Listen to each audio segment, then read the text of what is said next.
Peace, family.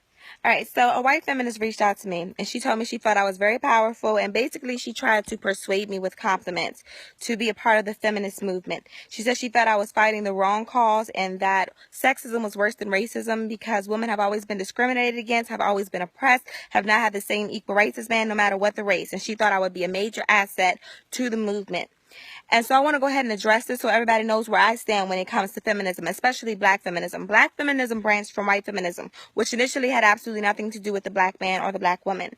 The only reason the white woman reached out to the black woman was because she needed numbers, was because she needed signatures. The same way this white woman only reached out to me was because she thought I would be an asset. The same way politicians only pay black people any attention when they need our votes. Okay, so the white feminism, it had absolutely nothing to do with us. It had everything to do with the white man not treating the white woman right. It had everything to do with the white woman not having the same equal rights as the white man. But the black man and black woman got their equal rights at the same time. So even though the white woman was telling the black woman that the black man had more rights and more privilege than them, in all actuality, the white woman had more privilege and more rights than both the black man and the black woman. And so they whispered these ideas of integration into their ear, which is nothing but the illusion of inclusion. And because of that, it has been the biggest destruction of the black family and one of the most detrimental things that had ever happened to the black community ever. And still today, black women are still hollering about equal rights when the unemployment rate for black men is at 18%. Black women are more likely to be hired by a job now than black men. Black women can get more student loans now than a black man. A black woman that can't provide for her child financially can get assistance. A black man that can't provide for his child financially is going to go to jail. So sisters, I'm not sure what we're hollering about when it comes to equal rights, because it seems the black man is the one that doesn't have equal rights. We have more privilege than him. And what corporations do these black men own to tell you can't have equal pay? It's not the black man that you should be mad at, sisters. You got to look at it as a game of chess. Even though these white feminists say they hate their men, you got to know that they are still the mate of this white man. So they're going to protect that white king as they should in a game of chess. You should be protecting your black king. But see, they have infiltrated the black community by getting the black woman to turn her back on the black man.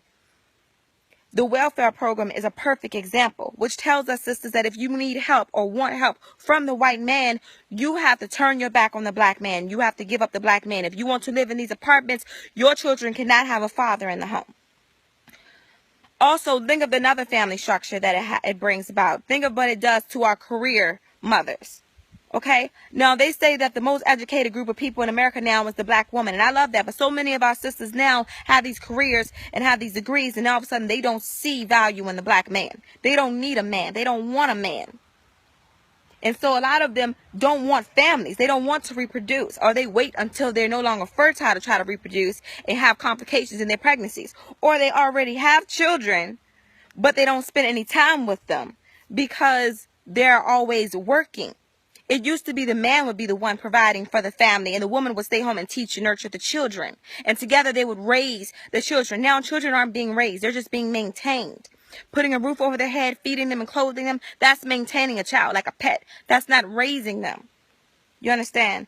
And so that is a really big issue when it comes to the black family. And all of that came about from this feminism shit. Another thing that this feminist thing has done is this Planned Parenthood thing.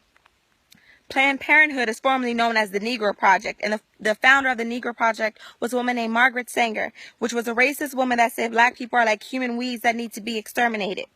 And now these Planned Parenthood clinics are concentrated in predominantly black urban areas, and the majority of the abortions done in America are done by black women. They say the number one killer of blacks is abortion. A lot of people would debate that and say you can't kill something that's not alive, but you are destroying a life that is growing inside of you. That is killing. You are helping us exterminate ourselves. These white feminists, they are not your friend. They are the mate of these white men that want you gone. And think of also what it does to our children that are growing up without fathers in the home. Think of our daughters that don't have fathers, and so they go out here and they do everything they can to get male attention. A lot of times that brings them back into the welfare program as single mothers themselves. I'm not saying that's always the case, but it's too common for us to ignore.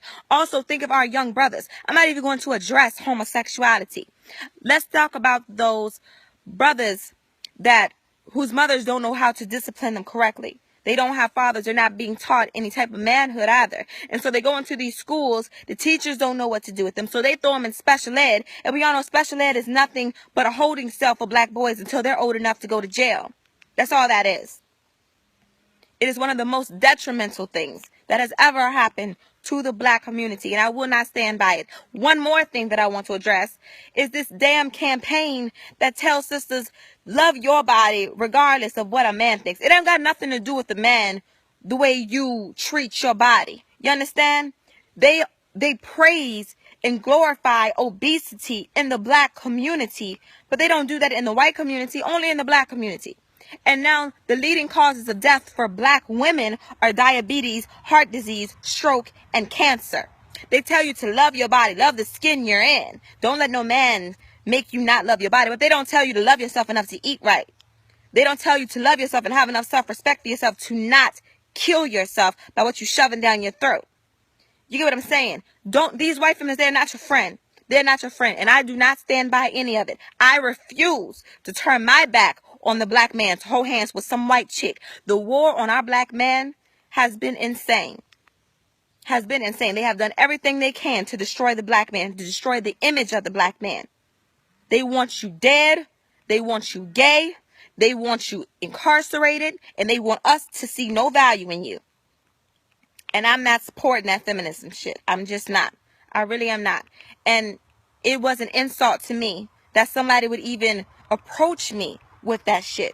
It was an insult to my intelligence. It was an insult to my loyalty to the black community. It was an insult to the black man. And if you're insulting the black man, you are insulting me because we are reflections of each other. It was an insult to my ability to think for myself, because a lot of these black feminists, not all of them, but a lot of them, they just don't think for themselves. They're just listening to what white people are telling them about black men. They are listening to these celebrities that are telling you that girls run the world and we don't need men, while all the while they sitting at home married to one. They're watching these television shows where all of these black women are single and yet they're successful. Yeah, I think for myself. I don't need this programming. It was an insult. It was an insult. So, yes, no, I would never ever be a feminist. I stand by the black man and I love my black man and I would never ever turn my back on him. And that's pretty much all I have to say about that. Now you know where I stand with feminism. Hopefully nobody will ever ask me to be a part of that movement ever again.